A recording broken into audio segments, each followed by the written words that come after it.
Hi students, AP 10th class, Contemporary World 2, Lesson number 1, Rise of Nationalism in Europe.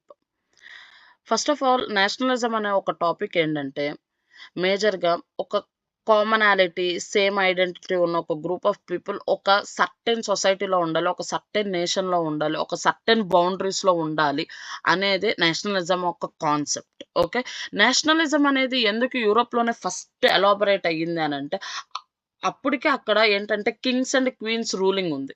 And మెన్‌కి, వుమెన్‌కి equal importance లేదు. వాళ్ళ డెసిషన్‌ని ఎక్కువగా తీసుకోవటం లేదు. ఓకేనా. ఇక్కడికేంటనంటే ఎప్పుడైతే ఈ యూరోప్‌లో ఈ నేషనలిజం అనే ఒక ఐడియా అనేది స్టార్ట్ అయిందో దానికంటే ముందు యూఎస్ఏలో ఈ నేషనలిజం అనే ఒక ఐడియా అనేది డెవలప్ అయ్యి వాళ్ళు డెవలప్‌మెంట్‌ని చూసారని చెప్పి ఈ యూరోపియన్ పీపుల్ కూడా మాకు కూడా డెవలప్‌మెంట్ కావాలి, మాకు కూడా ఒక నేషనలిజం కావాలి, మాకు కూడా ఒక గ్రూప్ ఆఫ్ కామనాలిటీస్ ఉండాలి అని చెప్పి they started the nationalism in their country. Okay, ఇక్కడికొచ్చేసేటప్పటికి మనం ఈ పర్టిక్యులర్ లెసన్‌లో ఏం చూస్తామనంటే first of all French revolution చూస్తాము, జర్మన్ యూనిఫికేషన్ చూస్తాము, అండ్ యూనిఫికేషన్ ఆఫ్ ఇటలీ చూస్తాము. At the same time different nations వాటి యొక్క నేషన్ స్టేట్‌ని ఎలా బిల్డ్ చేసుకుంది అని చెప్పేది చూస్తాం. ఓకే, ఇక్కడ చూడండి. ఫస్ట్ టాపిక్ స్టార్ట్ చేసే ముందు మనం ఇక్కడ ఒక పిక్చర్ గురించి డిస్కస్ చేద్దాం. ఆ పిక్చర్ ఎవరు డ్రా చేశారు అనంటే that person is Frederic Sorrieu. Okay, Frederic Sorrieu అనే పర్సన్ 1848లో ఈ పిక్చర్‌ని డ్రా చేశారు.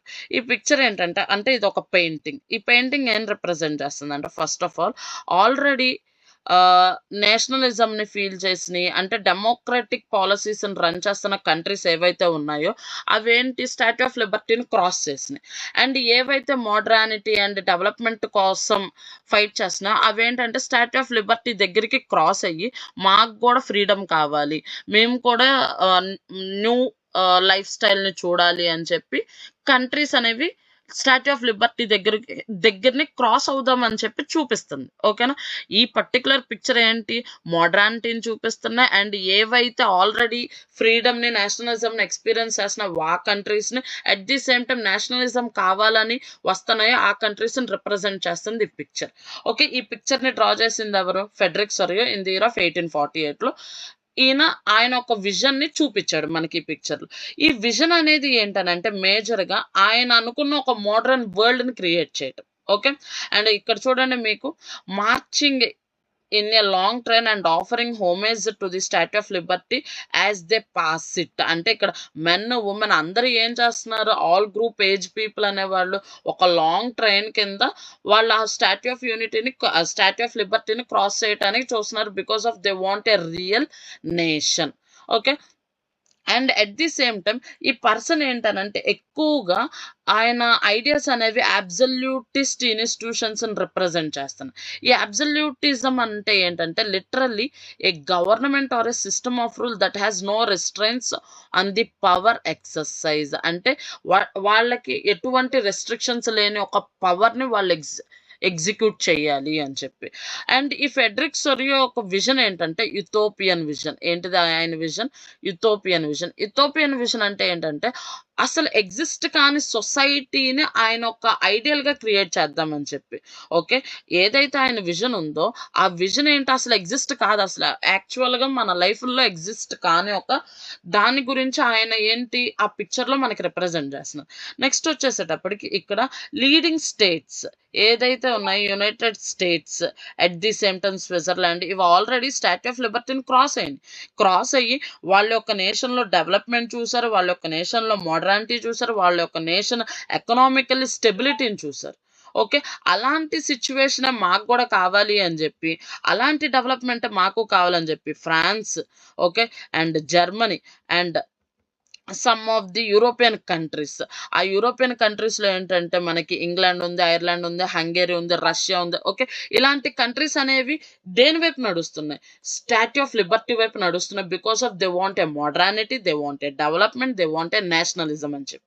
ఓకే, నెక్స్ట్ వచ్చేసేటప్పటికి ఈ కాన్సెప్ట్‌లో మనము నేషన్ అని అంటున్నాం. ఓకే, రియల్ మీనింగ్ వచ్చేసేటప్పటికి నేషన్‌కి ఎవరైతే పాస్ట్‌లో వాళ్ళ లైఫ్‌ని ఆ ఒక్క గ్రూప్ ఆఫ్ పీపుల్ కోసం సాక్రిఫైస్ చేశారో, ఓకే. ఆ సాక్రిఫైసెస్ వల్ల బిల్డ్ అయిన ఒక సొసైటీ ఏదైతే ఉందో దాన్నే మనం నేషన్ అని చెప్పానంటున్నాం. ఈ నేషన్ మీనింగ్ ఇచ్చిన పర్సన్ ఎవరు అనంటే, అంటే ఈ నేషన్‌కి మీనింగ్ చెప్పిన పర్సన్ ఎవరనంటే ఎర్నెస్ట్ రెనాన్. ఓకే. ఈ పర్సన్ అసల నేషన్ అంటే ఏంటి అనే ఒక మీనింగ్‌ని ఇతనే ఇచ్చారు. ఓకే. ఇక్కడ చూడండి. ఏ nation is a culmination of long past of endeavor, sacrifice, and devotion. A heroic past, a great man glory that is social capital upon which one bases A national idea. అంటే ఒక nation develop అవ్వాలి అనంటే ఏదైతే ఎవరైతే మన కోసం వాళ్ళ లైఫ్స్‌ని sacrifice చేసి ఇది నా నేషన్ అని చెప్పి నిలబడ్డారో వాళ్ళు ఇచ్చిన అంటే వాళ్ళ సాక్రిఫైసెస్ మీద మనం ఉంటున్నాం కాబట్టి దాన్ని మనం నేషన్ అని చెప్పానంటున్నాం. అట్ ది సేమ్ టైమ్ ఇక్కడ మనకి ఒక కాన్సెప్ట్ వస్తది. అదేంటిదంటే ప్లెబిసైట్. ఇక్కడ చూడండి మీకు కనిపిస్తది. ప్లెబిసైట్. ఓకే.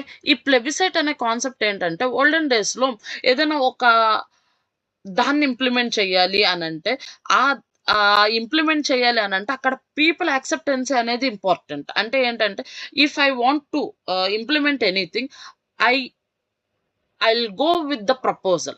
ఆ ప్రపోజల్ అనేది పీపుల్‌లోకి తీసుకెళ్ళి మీకు ఓకే అయితే యెస్ చెప్పండి. మీకు నో అయితే నో చెప్పండి అని చెప్పి చెప్పటం.